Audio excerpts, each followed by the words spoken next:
Can you, I think I better speak English now.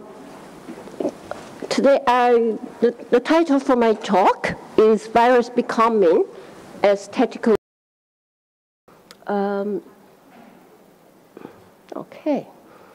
I actually just this year, I released the new movie Yuki, which took me 14 years to finish. In 2009, I started thinking about making Yuki, conceptualize it, and at that time, I was at the media residency at Hanga in Barcelona.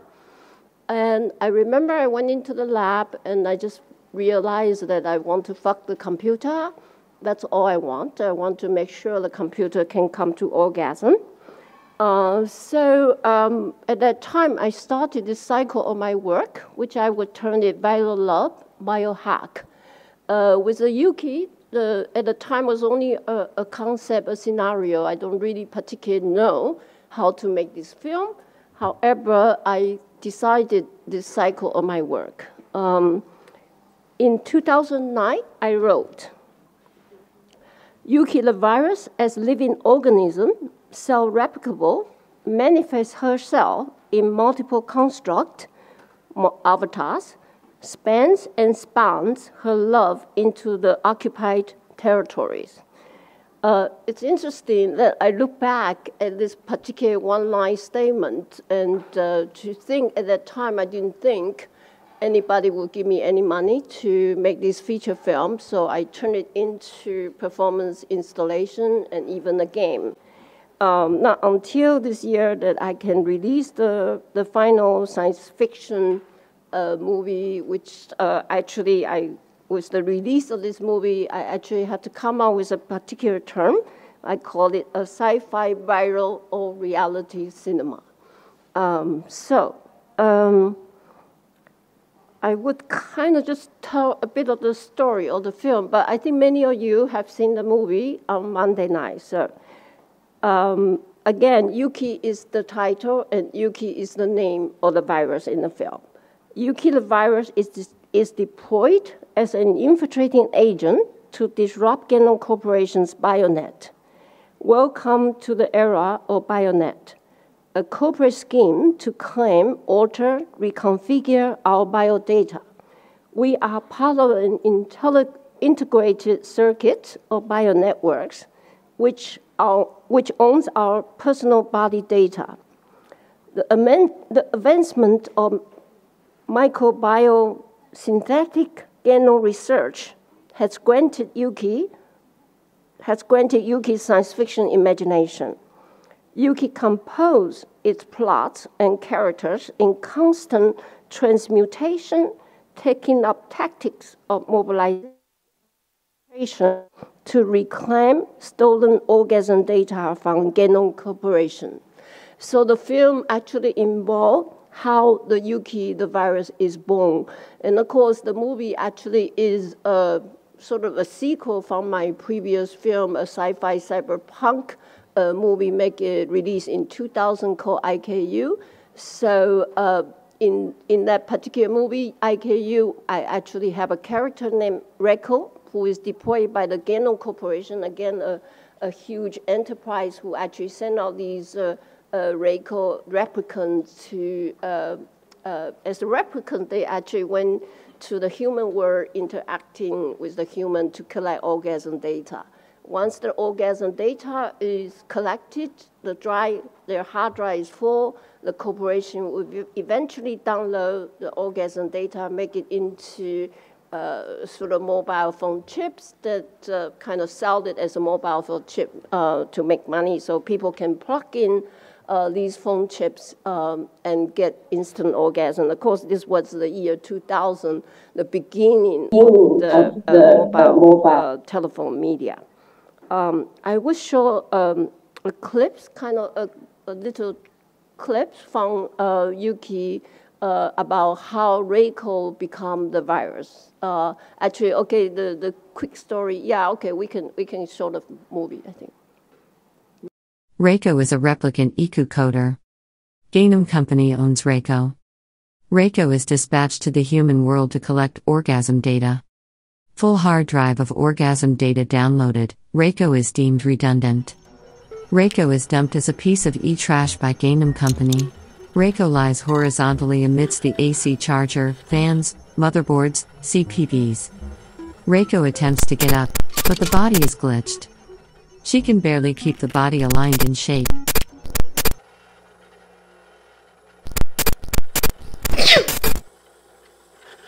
Water drops are sprayed abruptly onto Reiko's face.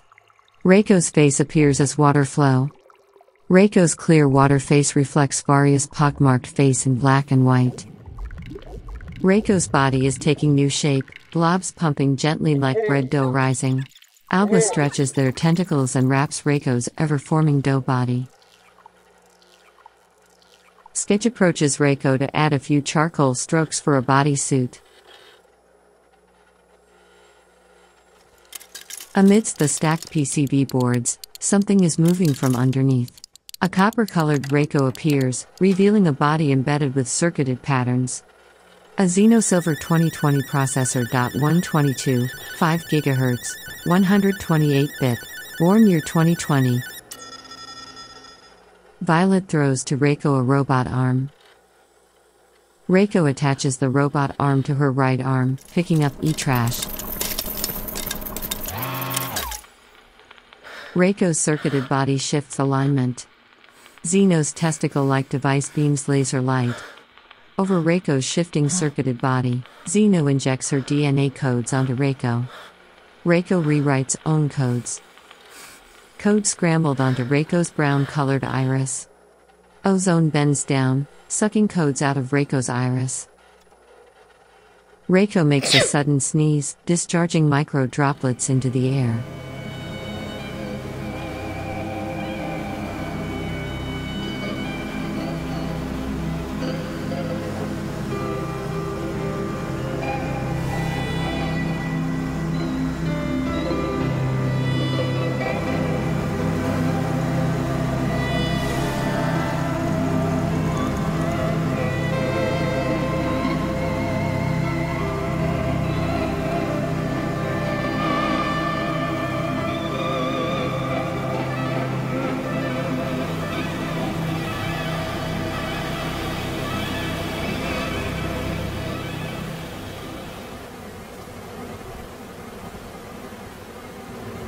Virus becoming.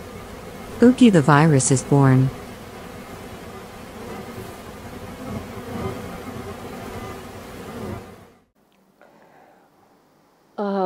We have all come from living through the relentless viral reality.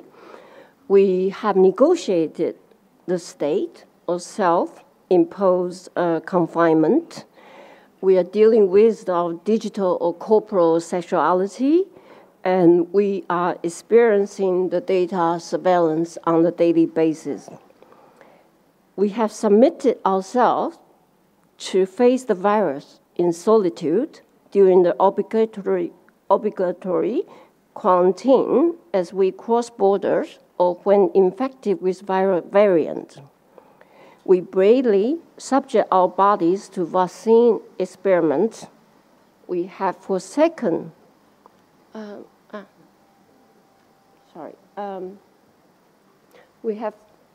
could you turn to slides?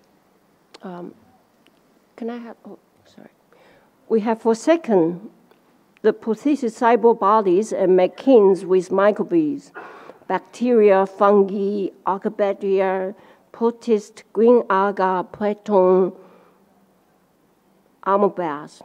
We have departed from the gender binary and deviated into transgenic discourse. To live with the virus is to transmutate our bodies. Living with the virus, confronting, embracing, loving the virus. We teleport our vital bodies onto a brand new ecosystem. I would like to quote, during the pandemic, a particular article really impressed me a lot, and I learned about the situation in India during the pandemic. It's a writing by Arundhati Roy, writing about the pandemic is a portal. This was published in April 2020. In the article, she wrote, "Pandemics is a portal, a gateway between one world and the next. We can choose to walk through it, drag in the carcasses of our prejudice and hatred, our avarice, our data banks and dead ideas, our dead rivers and small skies behind us. Or we can walk through lightly with little luggage, ready to imagine another world and ready to fight for it." At that moment, I think when we were all sort of experiencing lockdown somehow, and I was writing the Yuki script, this was really one of these moments that you think about how do we actually able to depart from the world we know so well and then able to accept the next challenge, this including what would be the next world be? How would we actually can be creating a new ecosystem? So my point is that I continue working with the idea, the concept of intervention, resistance. These are like kind of the two keywords, either in my artwork or in my filmmaking. But maybe I also want to bring up another movement that affected me a lot. For example, let me bring up the historical movement of tactical media.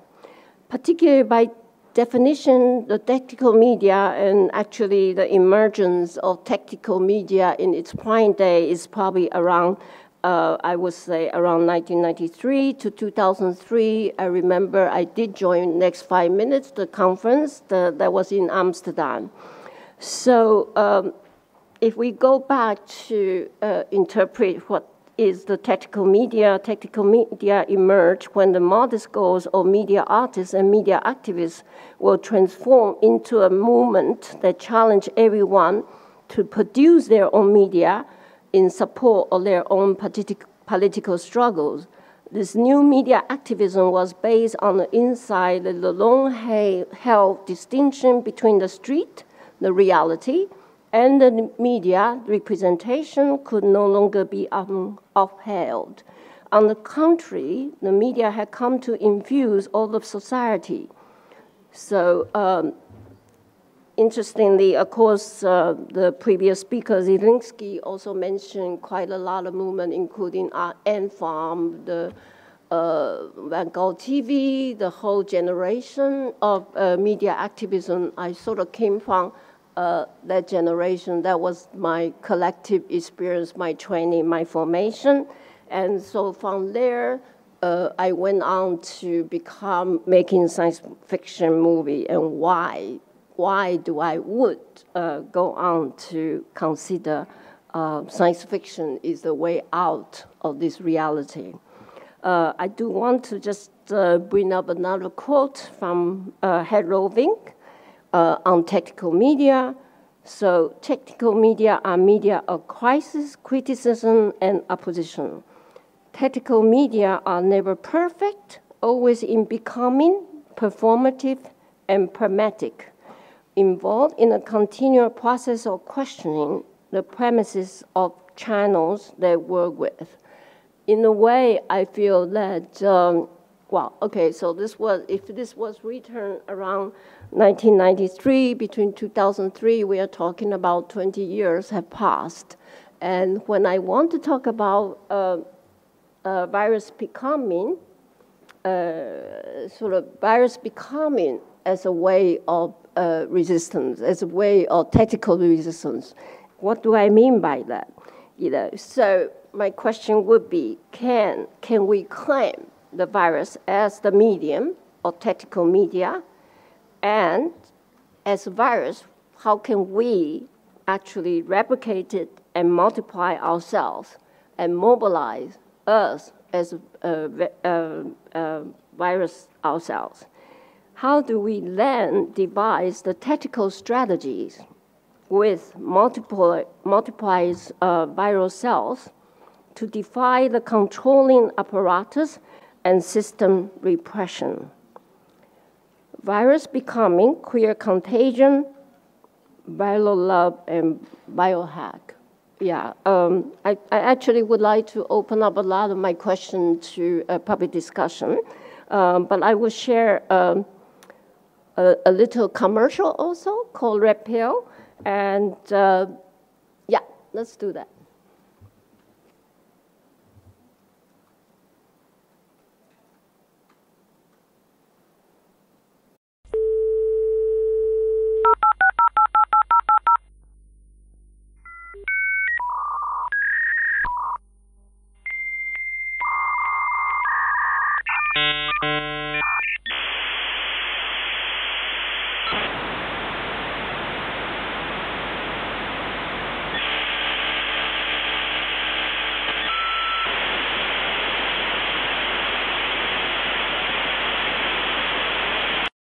Okay, so the Red Pill is actually made by, can we go back to the Red Pill portal? The Red Pill is actually an instant pill made by Genom Corporation.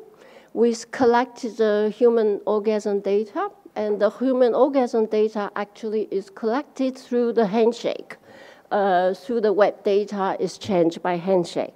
And the Genom Corporation also built a bionet, the network of with bioengineering red blood cells inside human body, so the red blood cells is capable of cell-generating orgasm, and through the handshake among human beings, like a mutual handshake, that the network is built and inside human body. So basically, each human is a knot, and so if we want to talk about P2P, each human become a knot, and this data of the orgasm can be collected.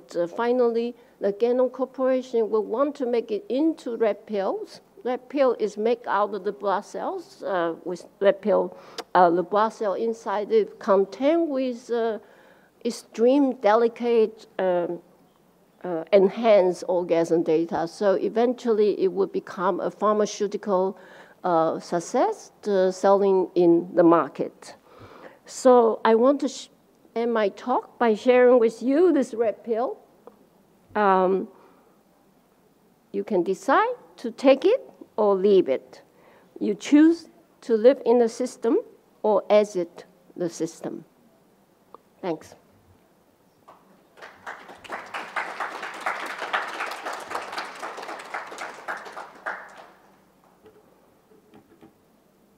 We can open up the question, yeah? 谢谢舒丽老师。那么首先有请在场的观众朋友们，有什么问题可以直接举手示意。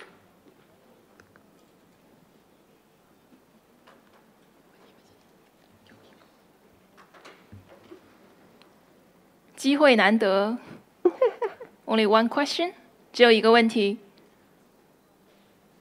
好，如果现场没有提问的话，那我们再来看一下 Slido 中的问题。目前在 Slido 中收到的问题是，舒丽老师想提问：您觉得媒体及相关运动的不断发展是有利于我们女性去获得性别平等或者平权的可能的吗？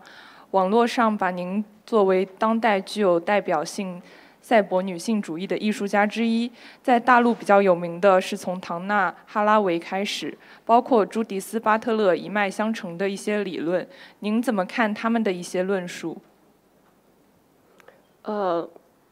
当然我们都有受到这个 Donna Haraway， 我想他最有名的著作就是《Cyber Manifesto》，当然是我们一直 follow 的，记得。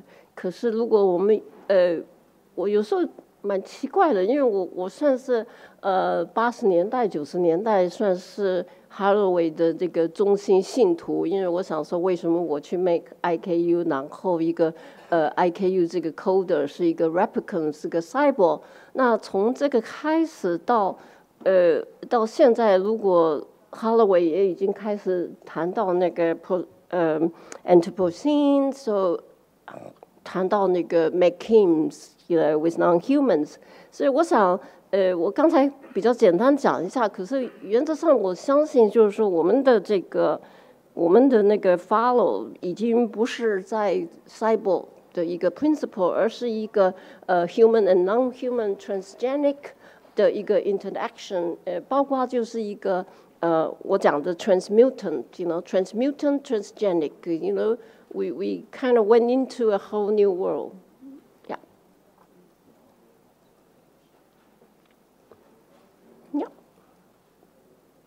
谢谢舒丽老师的回答。好的，我们现场有一位嘉宾观众想提问。Hi, thank you for that super interesting talk. I wanted to ask you kind of about temporality, I guess. I feel like there's some kind of like cyclical time maybe in your work, in the sense that I feel like your sci-fi imagination of the future is kind of these references to the recent past, to the pandemic, and I wonder if you could say something maybe to how you kind of see the relation of the future to the past or to the present, and whether that also maybe relates to your understanding of this becoming with the non-human other. Like, I could imagine that this sort of post-anthropocentric or post-Anthropocene understanding is maybe also a non-linear understanding of time. I don't know if that makes sense, but I'd love for you to say something about this topic. Basically, I think we have lived the future, so I do not consider we are anticipating a future at all. I think the future is the past, or I would say a retro future. So the future, the science fiction did come from our own real life imagination. That's why I talk about like why I could make this movie, Yuki, actually coming from a lot of studies, research with the biomatics, what's happening in the field of bioengineering. And also, we have to reflect upon the rise of the generation of kind of DIY bio artists that are actually building their own lab. They are actually taking the examination of your own body. And particularly in this, I talk about a generation of young, queer, really cyber feminism women that they're doing that. And across the Europe, where I'm based, at the moment, that you see a lot of kind of bio DIY lab is happening almost every city, and in a way that it is kind of parallel development with the whole biosynthetic microbags research in the biolab. For when I was making the movie Yuki, I actually did have some bioscientist consultation. So I was doing a bit of research in the media, in the kind of biomedic park in Barcelona, and finally also with a synthetic biologist from actually from Minneapolis medicine, the University of Minnesota. And so I always say, only because I have done this research that allow me to have the science fiction imagination. And so, yes, I do not consider science fiction is just a pure imagination, but actually coming from the reality. So.